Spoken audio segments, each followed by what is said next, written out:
Hello mga mare ko, welcome sa aming mini vlog. Ito nga pala ang ganap namin for today's video. Nandito nga pala kami ngayon sa shop at ito nga ang batang makulit. Literal na makulit at meron pa nga siyang daladalang bag. Ewan ko ba sa batang to, nagdala pa nga ng bag niya at may laman ng laruan niya para dito nga siya maglaro. O diba, napaka mautak ng batang to.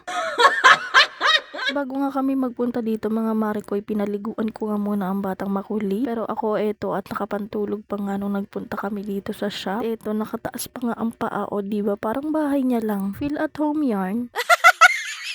Wala pa nga gawa si Papa Noriel mga Marikoy, kaya eto at tumambay nga muna kami. At yan nga pala si Papa Noriel mga Marikoy at meron nga pala siyang kausap. At hindi na rin kami masyadong nagtagal mga Marikoy at eto umuwi na nga rin kami. Pagka uwi nga namin eto nga at nagpatugtog lang ako dahil wala lang, naboring ang person. Kaya ayan, tamang kanta-kanta nga lang ang babae. Kaso hindi ko na maalala kung ano yung kinakanta ko dyan, kaya yaan nyo na.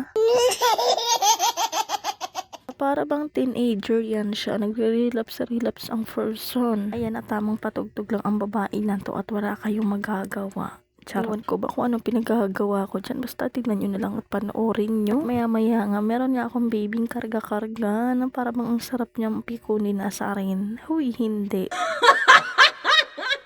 Grabe, napakasarap lamutakin ng mukha. Tingnan nyo naman ang pisngi. Sinong hindi manggigigil kapag ganitong baby ang hawak-hawak nyo, diba? At kinakausap nga pala siya dyan ni Ate Elise niya. At ayan, nakikipag-usap rin naman siya. Fast forward mga marikoy, kinagabihan na nga pala to. Teto, naisipan ko nga magtimpla ng kape. O diba, matutulog na lang talaga yan siya, nagkape pa. Pero kahit nagkakape ako sa gabi mga marikoy, nakakatulog pa rin naman ako. Meron kasing iba mga marikoy na kapag nagkape nga sila sa gabi ay hindi nga sila makakatulog kaagad. Pero ako mga marikoy, nakakatulog naman ako. Ewan ko ba, pampatulog ko siguro yung kape. Hala, hindi.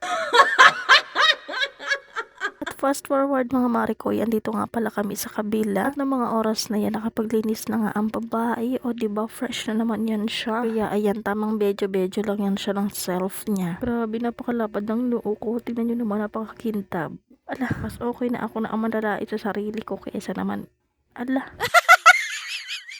At eto naman ang batang makulit mga marikoy, bagsak. Tulog na nga siya nung mga oras na yan. Kaya naman ang mama niya ay yan nagkakalat. Huy, hindi. At grabe naman ang tupiin ng babae na to. Nagkalat na lang talaga yung mga damit na yan dyan.